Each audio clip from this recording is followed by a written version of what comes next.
Hockey Podcast.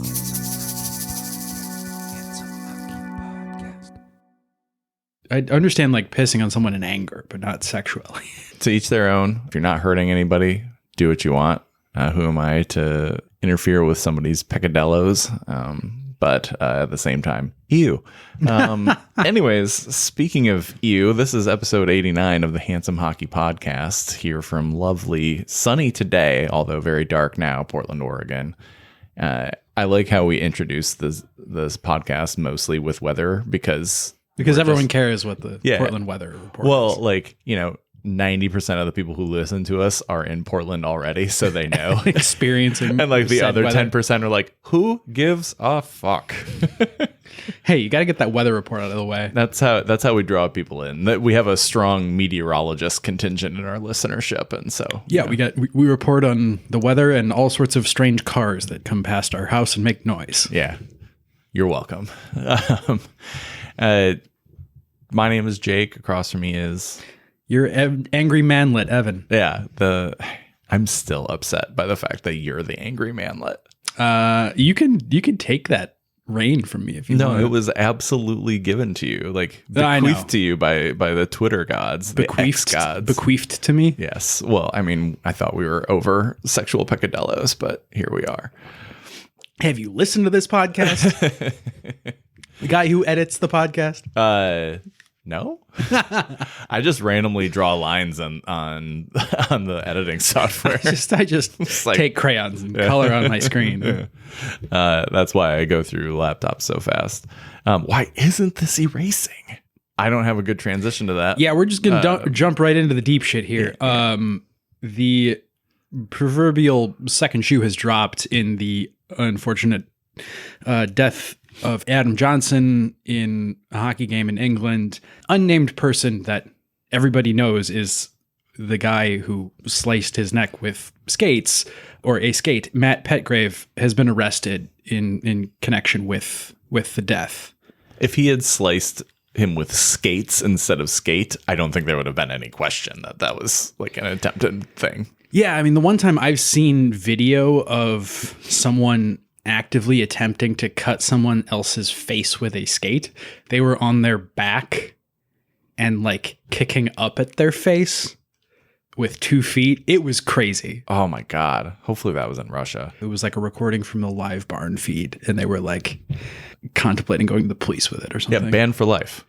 Yeah, guy's never gonna fucking play again. Never. He like it looks like should have the most awkward fucking like scorpion move. Like it's like when you see the people at the gym and they're doing that thing where they like lift their legs to like crunch their abs, but like not at all graceful. Yeah, it was more like those videos of the people you see like misusing a weight machine and like flailing about strangely. Like it was like, what the fuck are you doing, dude? I was at the gym earlier and there was somebody next to me who had really terrible form. Like, I'm not a form guy. Like, I don't really know. Yeah. But like, so when I can tell that somebody's form is just like horrible, I'm like, oh, bud, clean it up here. Well, it's like, don't all over the place. Like, help me help you not injure yourself. Yeah, you're going to hurt your back. Like, just stop. Yeah, the if we didn't say this already, the unnamed person who has been arrested has been charged with manslaughter. They haven't been charged, or they're being held on. This is part of the investigation of manslaughter. There have been no charges laid out yet. I've needed to. So you can get arrested when no charges have been pressed? Yeah. Oh, okay. Well, I mean, just like you can get drunk tanked and then they don't actually charge you with anything. Yeah, but that's different from killing someone. Not that really. Well, I mean, okay. They hold you and they decide whether to file charges. It turns out that beer has probably killed way more people than ice hockey skates. So in like a day. So, this is true. Yeah. Yes. Nevertheless, I mean, you understand the police need to do their due diligence. The video looked bad. Mm-hmm.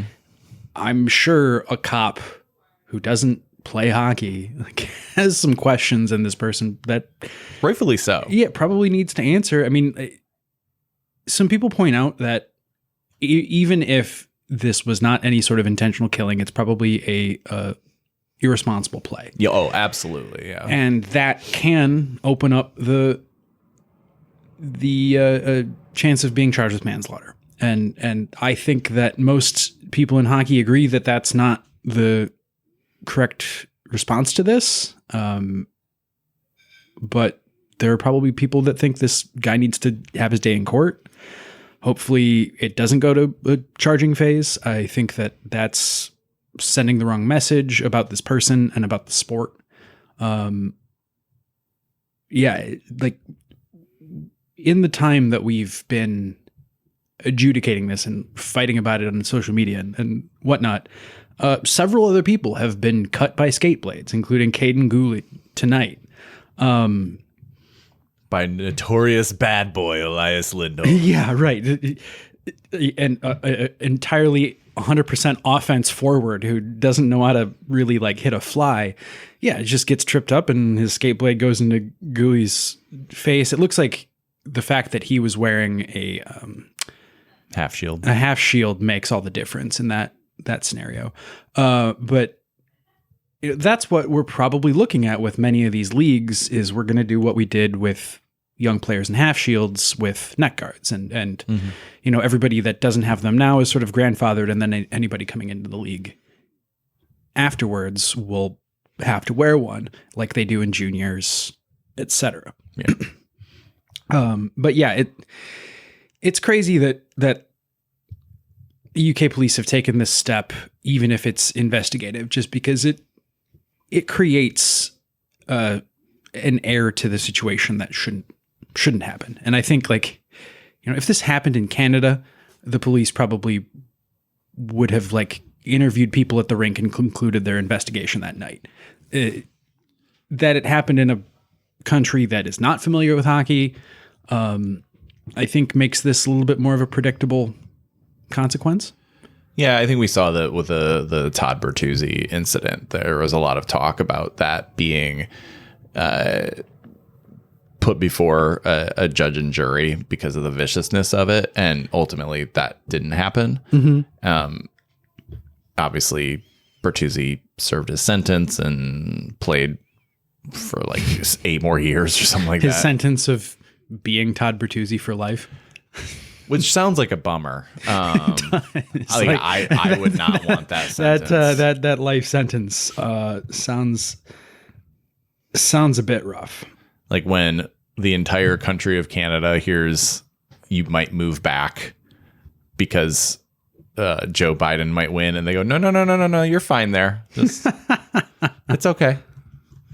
I think this is a good step for that we've seen, or for the league and for hockey in general, to have that kind of protection. Obviously, you're never going to eradicate this sort of thing from the game. It's always going to happen, but you can wear equipment that, you know, mightily lowers the risk of a severe bodily injury. Because I mean, you think of the parts of a body that are exposed, and it's the wrists and neck, which are both, you know, turns out main avenues for blood in the body. And so we saw it with Evander Kane last year, where he missed considerable time after his wrist was deeply cut on accident. You know, it's almost always an accident, at least, especially in, you know, professional hockey, at any professional level. I'm sure we see some fucking buffoons in lower level hockey who are,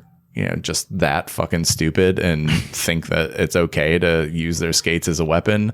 Like they really idolize Happy Gilmore or some shit. I don't know. Right. The only way to completely get rid of this risk is to like play roller hockey. Yeah. And that's not happening for any of these players anytime soon.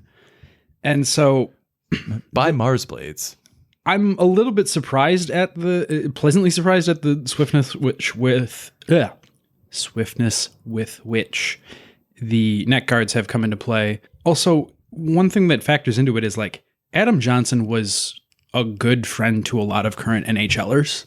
Yeah. And I think was regarded as someone in the greater sort of NHL pool of people, even though he played in it for a relatively short time.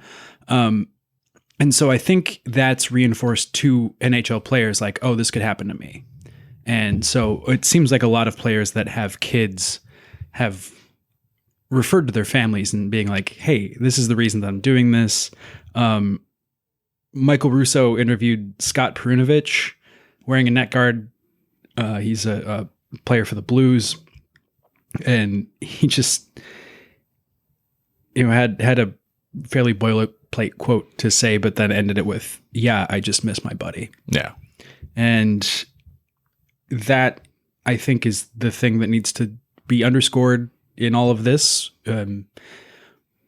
Even though battle lines have been drawn with relation to the incident, like we need to centralize the victim, the victim's friends, and, honor Adam. His team honored him, but also gave a standing ovation in the honor of Matt Petgrave, the man that was arrested. I think that shows you where the league and its fans and players stand on what happened and what went down. It would be pretty crazy if the police were to come to some opposite conclusion, especially based on grainy video from outer space. I get that they need to investigate, but I have a hard time believing that there will be any charges filed in this. Charges being filed, maybe not, but lawsuits are definitely happening once more in the land of Chicago. So the Connor Bedards have been sued by Black Ace #1, who was featured prominently in the Jenner and Block report that was released around the Kyle Beach sexual assault and harassment scandal. Black Ace #1, we don't know their identity, but they have a similar professional trajectory to Kyle Beach, and were on that team of Black Aces at the time of Brad Aldrich's heinous crimes. They've sued the Chicago hockey team civilly. One would probably expect this to get settled at some level. But yeah, it's important to remember that Brad Aldrich didn't have just one victim. Kyle Beach was just the first courageous person to step forward.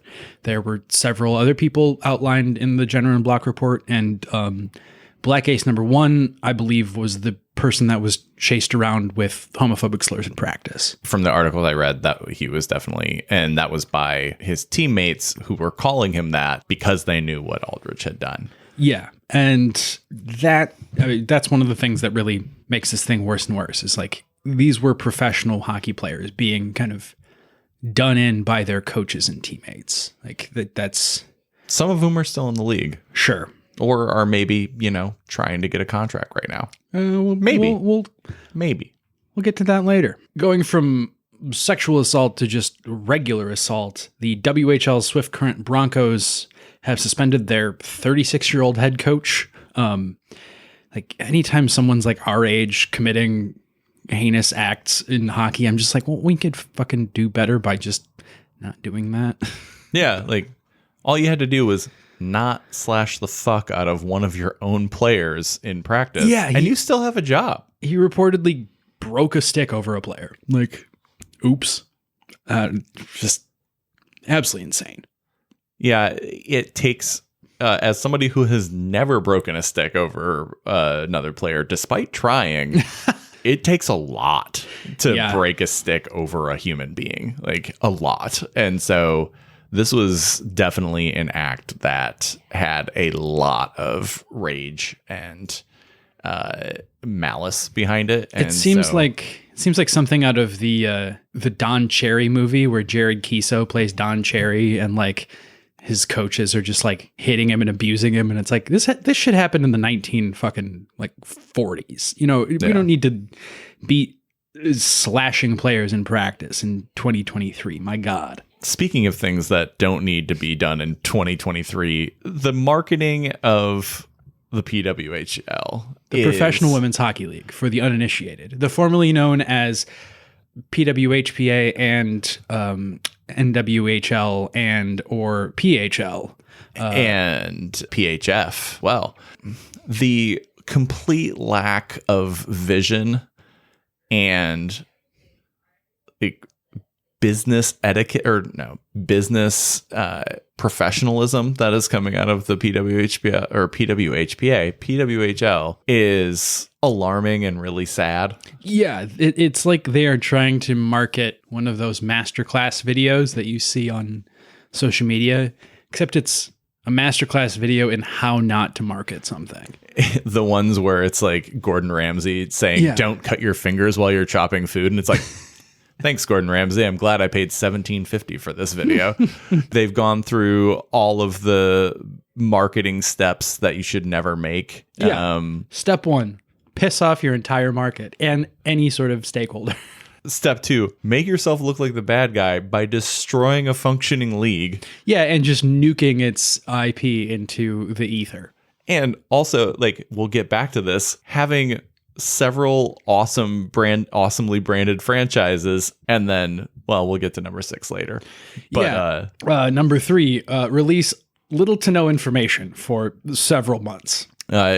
Which, in effect, kills any momentum you have. 4 is make it obvious that you don't have things together. No shit. I know they're like building something on the fly. They're trying to create something out of nothing, despite the fact that they had something. Yeah, I mean, they're creating something out of the ashes of something else. It's not nothing. Like they nuked this thing that they could have repurposed. We could have had the Connecticut Whale. Instead, we've got shit ass jerseys that are the exact same jersey for every team in the league, with the difference being colors. Yeah, and I guess maybe the most heinous part to me is they are really hitting people up for money, for tickets, without telling people where these teams are playing. Like, the New York team may play as far away from New York as Connecticut. Where they used to have a team. Right. Nobody knows where I think the Boston team is playing yet. It's crazy. Like you don't know how easy it is to get to a game, so why would you ever pay for tickets? That just seems like some wish casting GoFundMe bullshit to me. From a league that was at least pretending to be more professional than the PHF when they bought them and ended them. They are not seeming to have any semblance of really competence from the outside. I was like, these jerseys, how many times have you seen a beer league jersey get made in a couple of weeks by one person? One person without deep pockets. Yeah, like, I think the possibility, what is fucking the PWHL up is they're like trying to make everybody happy at once, which is a weird tactic to take after the way that they a corporate takeovered another league. They alienated the fan base of an entire league. Yeah. Also, for me personally, the lackluster level of these jerseys makes the logo even worse.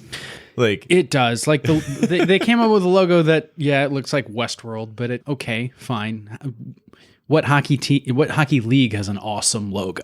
Like, I don't know. The NHL Shield is pretty good. Yeah, just to see that they've essentially gone to, like, they look like high school jerseys or like bad high school jerseys. Really bad. Like it legitimately looks like they told AI to make bad hockey jerseys. Mm-hmm. They are all the exact same jersey with just different colors, all with like there's something traditional and historic about the sash like the Rangers have on their jerseys. Uh-huh. These all attempt to do this in like some kitschy ass terrible font. There are more original jerseys available at like stock jersey websites that send you shit from China. You can get a better hockey jersey at a Build-A-Bear than these fucking hockey jerseys.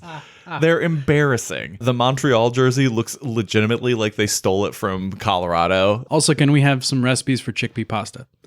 Soraya Tinker just saw the jerseys and was like, nah, I'm out. Peace, bitches. Deuces. But yes, in real world, Soraya Tinker has announced her decision to step away from professional hockey. This coming on, I think, the eve of training camp. I mean, she's leaving on top, right? She won no, she's not leaving on top. She won. Yeah, Toronto didn't win 2 years ago. Toronto won. She's leaving on top. She's won an Isabel Cup. She had a great NCAA career. And she became a voice of the people in some ways around racial issues in hockey. So she's going to move on to big things. No, there's no doubt about that. Soraya Tinker has also been the executive director of Black Girl Hockey Club Canada, which is awesome. So there's definitely a career ahead for Soraya Tinker. It's kind of a bummer that it won't be in hockey because she was a lot of fun to watch. She was an excellent defender. And so there's an opportunity there for her to have continued her career but they have different plans and different designs. And this is, hopefully the start of something awesome for Soraya Tinker. So shifting over from some embarrassment in the women's game to some embarrassment in the men's game, the San Jose Sharks are historically bad. I'm sorry for all of our listeners that are San Jose Sharks fans, but your bill for all of those seasons of being really good is currently being paid, and it has come due, and it will be paid in $8 million plus installments to Logan Couture and Thomas Hertl, and $7 million installments to Mark Edward Vlasic for a number of years. Yeah, it's like Biden can't cancel those student loans. They've looked just hilariously bad on the ice. And reportedly their GM had a meeting with the team and was like, yo, like, yeah, we're bad and we're tanking, but not like this, guys. Like you can't be this horrible. And to their credit, they responded by beating the Flyers and making John Tortorella look like a hissing snake. I don't think the Sharks had anything to do with that. I think that's just a common look for Torts.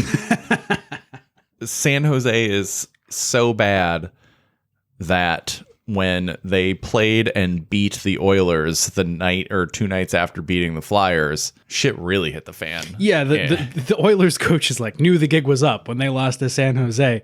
If you look at any sort of plot of possession or defense, like Mark Edward Vlasic is just getting caved in everywhere on any available defensive metric. He's just out there by himself on an island as the worst. And it's very sad because it's the Jonathan Erickson Memorial Award. Yeah, I mean, he was a good defensive player. They just decided to give him a long-term contract at his apex right before he had a very precipitous fall. Yeah, the fall for Vlasic was like immediate, and it makes me as an old guy feel that. Like, well, everybody called it too. They were like, Vlasic's looking bad. He's looking bad. His numbers are tanking, and like they went and paid him like a number 2 defenseman. Like that's why you never pay for past performance. Mm-hmm. You pay for expected future performance. Correct. And expected future performance of the Sharks will be bad. Maybe not historically bad. As we alluded to, they did get a win just before they were about to break some records for being historically bad. The fish is so bad in San Jose that Carter Hart left that game with food poisoning. There's a meme somewhere about the fish are friends, not food, from Finding Nemo. Further north, however, the more surprising story comes out of Alberta, where Calgary may be the Flames, but the Oilers are on fire. Yeah, and I congrats to Calgary that your shitty season is being overshadowed by a oil fire worthy of a Mark Wahlberg movie. The other team in Alberta is doing it. The real battle for Alberta this year is for draft picks. Yeah. Oh boy. Shall we start with a history of this oil rig explosion? Yes, I think it starts with a player that I actually really enjoy. Jack Campbell got waived. Nobody picked him up. Obviously, his contract would be an albatross for any team. And then he immediately gave up a horrific goal in the AHL. Right. Where it just like rolled past him as he watched it. And like, you get the sense that like this kid is so in his head that he was doing, it was like the mathematics woman meme when this puck is just rolling past him. I'm really glad that he is making $25 million for his time. Because his career's done. Yeah, but at least like, he can be the Andrew Ladd of AHL goalies. Oh, yeah. Like somewhere there is an organization that is going to be really quick to meet the cap floor and pick up his contract. So he's in California. Why would you ever go back to Edmonton? If you can make bank in. He made the mistake of leaving the Kings, so he was like, I got to get back there. Yeah. Oh, wow. What if this was his idea? He was like, no, you should waive me. Just Jack. And I'll go down to Bakersfield. What a punishment. Jack Campbell, he's tanking harder than San Jose. San Jose is like looking at him and just like golf clapping. Like, respect, bro. So as then we just mentioned, the Oilers lose to the league laughingstock San Jose Sharks. This was after Georges Laraque, who was the Hall of Fame caliber player for the Oilers. Side note, he should be in the Hall of Fame if he isn't already. He guaranteed the Oilers win against the Sharks and bet everyone Haitian food, which, I mean, if you're going to like put out a giant bet to a ton of people, that's how you do it. It's like, oh, I'm going to bet a huge group of people like a very personal gift that I don't ever actually have to deliver on. Big oopsies. I have emailed Georges Laraque asking for my Haitian food. Yeah. Like, let's get in on that. I think there's a Haitian food cart. Yeah, no, there's a Haitian food. No, it's right next to the Florida room. Haitian, yes. And apparently it's amazing. The problem is it's on Williams. It's down by where Grains of Wrath used to be. Did it move? I don't know. No, there's a Jamaican restaurant right next to. Oh, sorry. Yeah. Fuck. I'm just like flipping races here. Your races and islands, Caribbean islands are it's all over like the place. food I want to try, but I can't because that place is only open from 3:28 to 5:22. I've heard the place Mondays, on Thursdays isn't great, and the place on MLK is good. Oh, I've heard the place in Killingsworth is good, but maybe not. I don't know. So I think my favorite thing in all of this is calling your own shot. Calling your own shot. When Jay Woodcroft and his assistant, it was Dave Manson, are leaving the ice after losing to the Sharks. Is it Manson that turns to Woodcroft or Woodcroft that turns to Manson? I don't remember. But one of them turns to the other and says, well, this has got to be it, right? And then the other one responds, yep. And, well, they were right. They were both fired. The Oilers quickly pivoted to Chris Knobloch, who was head coach most recently for the Hartford Wolfpack in the AHL. Also coached Connor McDavid while Connor McDavid was in Erie in juniors. And they brought Paul Coffey out of the office. He had been like a special assistant to the team for quite some time. And so now he's on the bench. I would guess he doesn't really need to coach the power play, but he's there if they need him.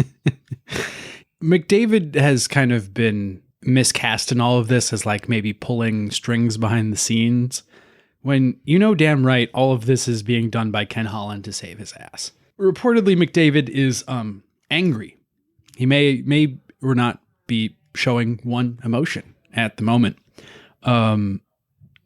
He can only do one at a time. Yeah, he might have like pushed over a plastic salt shaker. That fiend. This is only going to stay funny if the Oilers don't go on like a 26 game unbeaten streak and just start plowing through people. Right. When you have the two greatest players in the planet, you should probably do that. And Dom Lashushkin of The Athletic, the longest running bit we have, has maybe the best headline around this, which is, did the Oilers fire the wrong guy? He's got a bunch of really good analysis saying like, hey, Jay Woodcroft had the non-Connor McDavid portions of the Oilers firing at the best they have ever done while Connor McDavid has been part of the Oilers. They just have not been, the goals just haven't been going in. They're just shooting all-time cold, and but like their actual possession numbers are good and sound. Something like 58. That's good. Yeah. I mean, it does beg the argument in response that, like, last year the Oilers were an all-time lucky team on a PDO heater, and were expected by some of the really, really smart analysts out there to regress this season, while a whole lot of people were having them in cup contention. Now, regress this much? Probably, like having 9 points in your first 15 games regression? Probably not. But there was definitely room for that regression. And in a lot of respects, the West got better in some areas. Mm-hmm. Like, I think that's something that is an under researched part in all of this is, even Anaheim's kind of fun. Anaheim, I mean, they're worth talking about in the same breath as the Canucks, as like a surprising team that is managing to actually look like a sustainable, winning team. Eventually, I think, they're definitely a young team, so there's a lot riding there, but sure, they're I think currently outside of the playoffs, but not by much. Yeah, I mean, it gives you, so like that's cool. That's awesome. Some call that the Anaheim position. They're getting some really good goaltending. John Gibson looked really bad to start the year, but has actually looked pretty solid the last couple of times out. Lucas Dostal has looked really solid, and my boy Pavel Minchikov. Maybe we talked about this last week too. Yeah, we did. Yeah. Well, it's sustainable enough that it has. It followed us 2 weeks later. Mm-hmm. Same with this Connor Bedard guy. I don't know if you've heard, but he's been looking pretty good. He's on pace for 57 goals right now, which would put him second in all-time rookie scoring behind Teemu Selänne's insane 76 goals. Yeah. Yeah, that will never be. That is an unassailable record, I have to say. Like, it's just nuts. If Connor McDavid didn't get that record, no one else will. Yeah. Speaking of records, Patrick Kane is going to try and break the record for players to successfully come back from a hip resurfacing, which is at 0. The notoriously douchey hockey player is courting suitors as if he were a handing out roses on The Bachelor.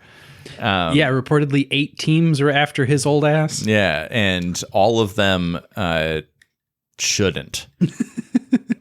Specifically to Jake's one team shouldn't. Yeah. Steve Yzerman's not going to let me down like that. I don't think he will. He's not going to hurt me that way. There's something to be said for pairing him with DeBrincat, because he did have his best season with DeBrincat, and DeBrincat had, I think, his best season with him. When he could still skate. Yeah, that was like 7 years ago? It was like 4. It was like peak late era Patrick Kane. Which was like 2015, 2016, 2017? I don't know. Yeah, it was like, it's longer ago than you'd think. Yeah. To that end, Evan had some fun while eating his dinner at his din-din today, and created some bachelor or dating game related names for Mr. Patrick Kane. Yeah. So we have Golden Winger, Too Hip to Handle. There's a show called Too Hot to Handle. Sure. Yeah, sure. I'm guessing our significant others have both watched it. Everyone knows the reference to 60 Game Fiance. Defense is Blind, which is actually also a show for this season's Oilers. Douchebag in Paradise. I you know what? I didn't even see that one before I made the douchebag comment earlier. But reportedly, the Panthers are interested. That's what begat that name.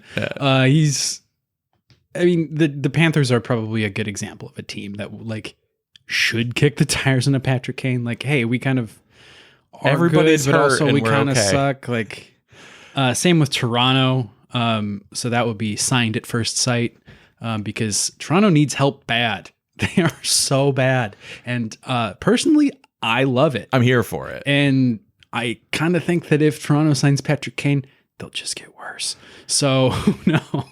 And finally, the fuckboy Islanders, which would be the Islanders. I don't even know if they're interested in him, but like... Not at all. F-boy Island. Like, that's any landmass that Patrick Kane is on. Yeah, with like... an armada of douche bros that he has collected during his years. Yeah, like, his entourage. They're still popping their collars. Like that's they're hoping it comes back at some point so they can just say that they were always there. You know who always has been there? Really, who always has been Fucking there? everywhere too. Jaromir Jagr. The blessed one.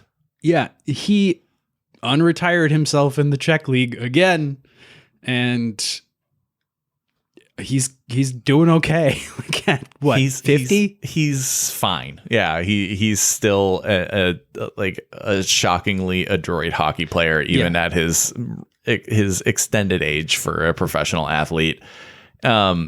That we're bringing up Jagr, one, because we want to, like, let's be honest. We'll take any excuse to bring up Jagr. But two, so Jaromir Jagr's 68 was retired by the Penguins. And fittingly so, he played there for, I think, 11 years and was part of 2 cup teams, was fucking awesome. Kind of like the better mullet, but slightly less of a hockey player than Mario Lemieux. Like, and just slightly. Like, let's get that right. Like, Jagr is the Robin to Batman. Yeah. But like only if Batman was, or if Robin was really awesome. Okay, maybe more like Batman to Superman. Yeah, but if you're so Justice he's Leaguing, Superman then? Mario would be Superman. Batman's a far superior superhero than Superman. Okay, you're talking in like terms of story. I'm talking in terms of like powers. Okay, fine. Yeah, I mean, there is the whole thing that like with Batman, you're rooting for like a trust fund baby, but right. But he's a trust fund baby who kicks a lot of ass. I mean that's a lot of hockey players. Rumor is it that 17 other teams in the NHL are preparing to retire Jaromir Jagr's number, even teams he didn't play for. They're just tired of people taking that number. Yeah, specifically because like their grandpa told them how good Jaromir Jagr was back in his day. I mean, I took 68 because I have a big ass and can't skate. So, that's fine. Going from hockey's most glorious mullet to mullet arena. Last week, Laila Edwards became the first black woman to ever play for the U.S. women's national ice hockey team. This is a huge moment. They're playing in the rivalry series against Canada. Is happening over the next week and a half or so. Maybe a week by the time I get this edited. Who knows? But it's this humongous moment in hockey for a black woman to finally make their debut with the U.S. women's national team. Obviously, that hasn't been a problem in Canada with Sarah Nurse and Blake Bolden well before her. But in this case, it's just really shitty that it's taken so long. Like, it's for sure. Shocking, honestly, that I read this story and it was like, wait, what? Just now. What's not shocking is the fact that it's Laila Edwards breaking this barrier, because she has all of the trappings of a next United States hockey phenom. If we're talking about maybe a national team replacement for Megan Duggan, Laila Edwards is 6'1" and 19 years old. She played in the line with Abby Rock and Britta Curl. She looks like a star. I'm just going to put that out there. This is the first time that I've heard of her. And then I did Prospects Dive and read the story and watched some highlights, and like this is the next up and coming star for the United States women's team. Yeah, won a national championship with Wisconsin last year. I think had like 27 points in 41 games as a freshman. Like on a powerhouse women's hockey team. Like freshmen aren't supposed to have that many points for a team that's as good as Wisconsin. And then I think has like almost 20 points in like 12 games or something like that this season. So clearly has, you know, moved up in the food chain at Wisconsin. And, you know, since Michigan doesn't have a women's team or a Div 1 women's team, hey, you know what? On Wisconsin, right? Well, I mean, you wouldn't like to know that she's from Ohio. Yeah, but eschewed what is also a good women's program in Ohio State. So That's true. Wow. That's actually her already. That's who they beat in the national title game last year. So meh. Beat down her home state team. That's great. And she also she played high school in New York. So I see. She's from Ohio, but she's like not of Ohio. Fuck that place. Just like everybody who's smart. You know who else says fuck this place is Nikita Zadorov. He reportedly wants out of Calgary. Nikita Zadorov, who we love for his outspoken nature, his anti-Putin stances, and the fact that he told the whole world about Nathan McKinnon's love of chickpea pasta. And like he's a murderous guy. He's a great player. Yeah. He's not a lot of fun to watch. He's not a perfect player. He's a good example of a modern physical defenseman because he can skate and he can severely fuck you up because he's huge. 6'5", yeah, he's gigantic. His issue is that he's not real great with a puck. Yeah. And you know, you're that far away from it. Right. Who would be? It's hard to see it through the atmosphere at that height. It's also hard to suppose who might be first off the sinking ship of Calgary. Like, you get the sense that he might be the first one traded, but it won't be until the deadline when defensive defensemen get moved. There were rumors that he was like they were already had a deal with Toronto, and then that kind of simmered down earlier. Yeah, I mean, like New Jersey, the New Jersey fan base is like clamoring for him. We're like, we need some grit. Yeah, we need a big dude that can skate. We need somebody who can like protect Jack Hughes from himself. Yeah, I mean, only Nikita Zadorov could protect Jack Hughes from the boards.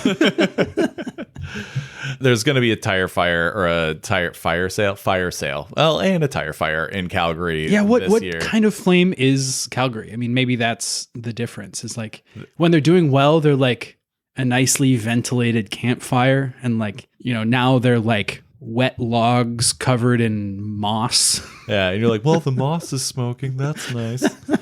I mean, I guess like the analogy doesn't really hold up because like the better a fire is burning, the less smoky it is. I don't know where I'm going with this, but Calgary is fucked up. They're bad.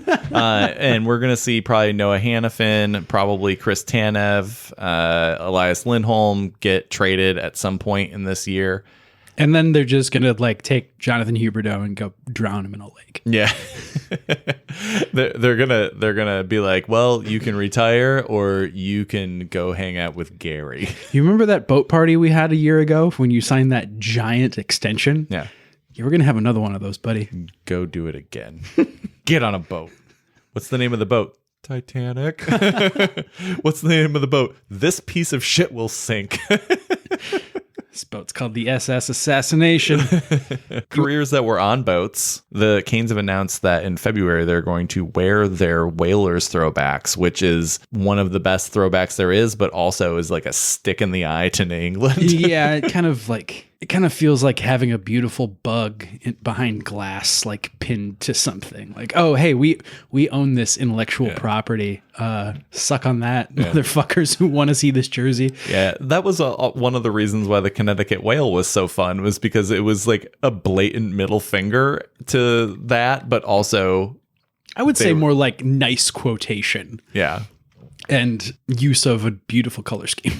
Oh, yeah, it was wonderful. Speaking of fish out of water, LA is going to play 2 preseason games in Quebec City this year, or next year, before the 2024 season kicks off.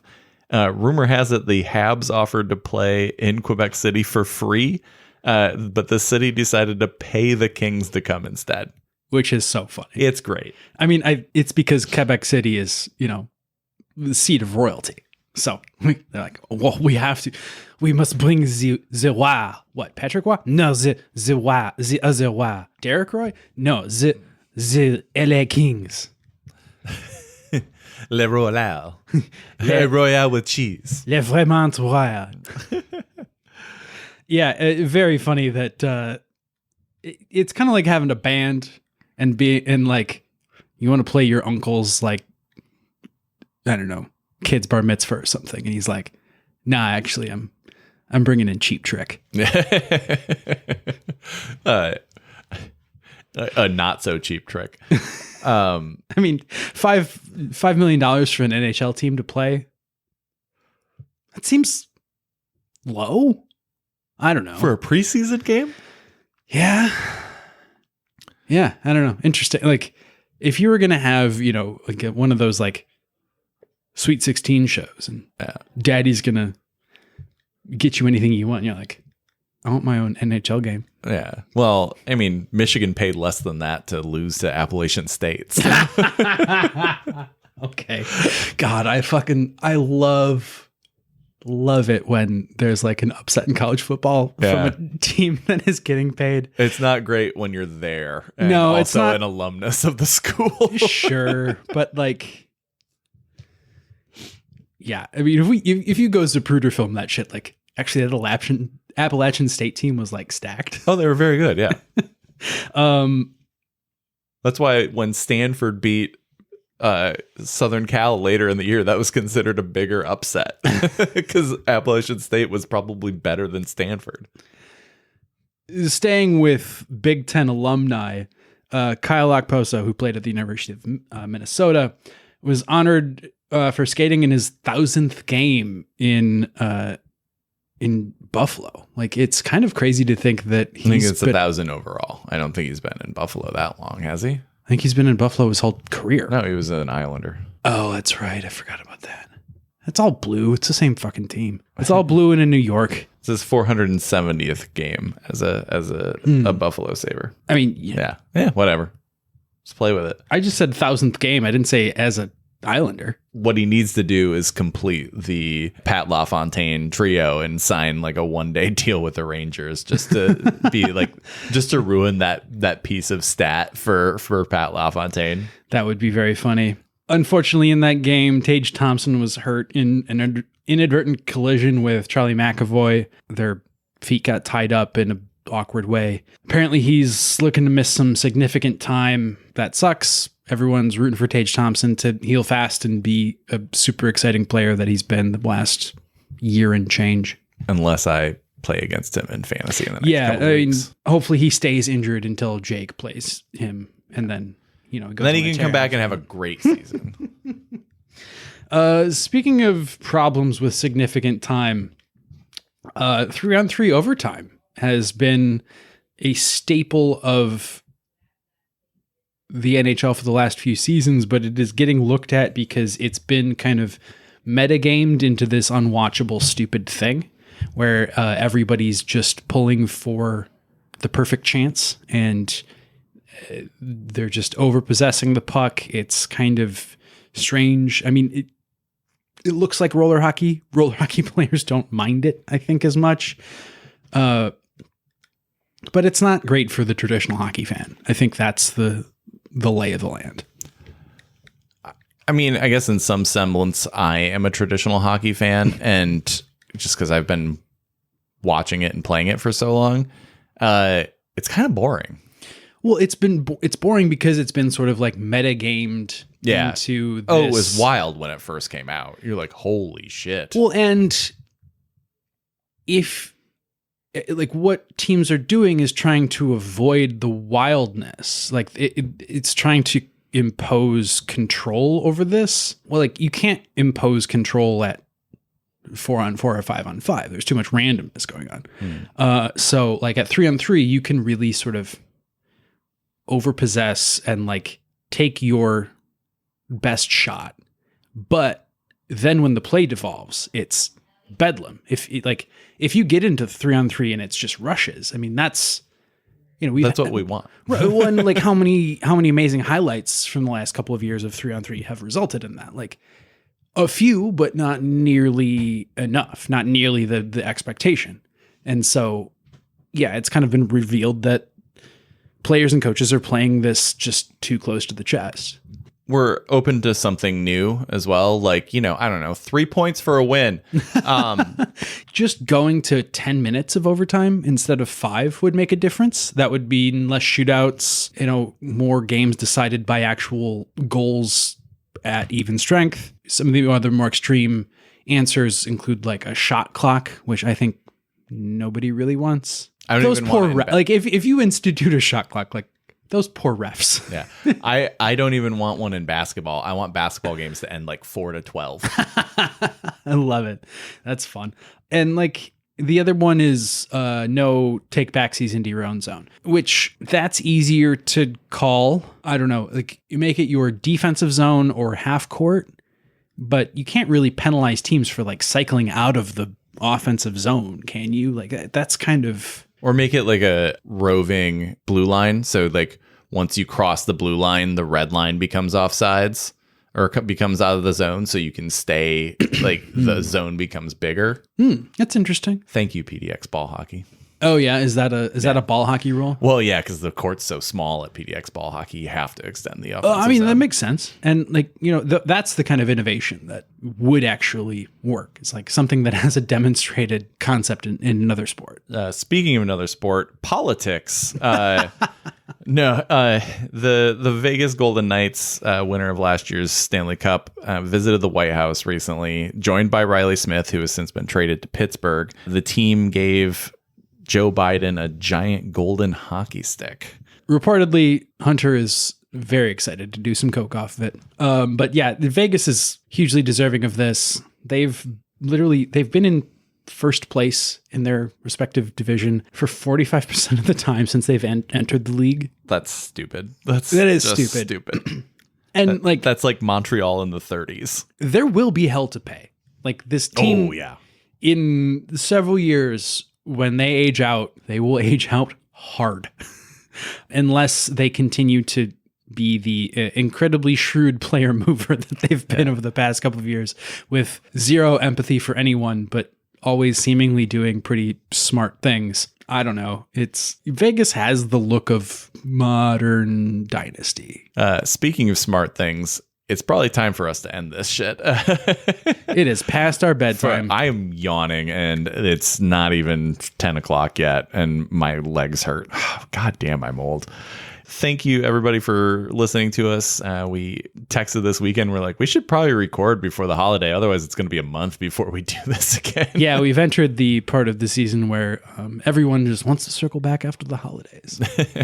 As a professional, that's a very handy excuse to use. Yeah. Oh, yeah. Why don't we circle back to this thing that was due 6 months ago after the holidays? Yeah, let's table that. Yeah. I've just been noodling about it behind the scenes, and yeah, we're just going to backburner that. Or we're just going to wait for the end of times. It's soon. Or you know what? Just pretend that you don't know me. Phantom. If you want to pretend that you know us, we are all over the internets at handsomehockey.com, Handsome Hockey Podcast on Instagram, Handsome Hockey on Threads, at Handsome Hockey on X. Gonna give it to you. Or handsomehockeypod@gmail.com. We also have a Facebook page and a YouTube that I need to update. I mean, if you want. You'll get to it when you get to it. These people don't deserve this from you. You know what? You're a man with a job. Our listeners deserve the best, Jacob. Wait, they do? Yes. What have we been doing all this time? Not giving them that. Yeah. Maybe one day. Maybe one day. Anyways, thanks everybody for listening. If you're out there, have a happy Thanksgiving or a happy colonial oppression day. Either way, enjoy the couple of days of work. What if you just celebrate Black Friday? Like, is that awful as a super capitalist thing? Nothing has been more capitalist than but honestly, I think more people celebrate Black Friday than do any of the major religious holidays in this country. Excuse me, I am a Toyota-thon. Toyota-thon's year round, man. You buy a Toyota, you're just living large. Yeah, because you never need to replace that head gasket. Yeah, you got a Prius for life. Us Subaru guys, on the other hand, Those who don't buy the super optimum Subaru do just fine. no, all Subaru head gaskets. Wow. Come due like playoff bills. Well, with that, thanks everybody for hanging with us. We'll talk to you soon, and stay handsome, everybody. Restez beau tout le monde.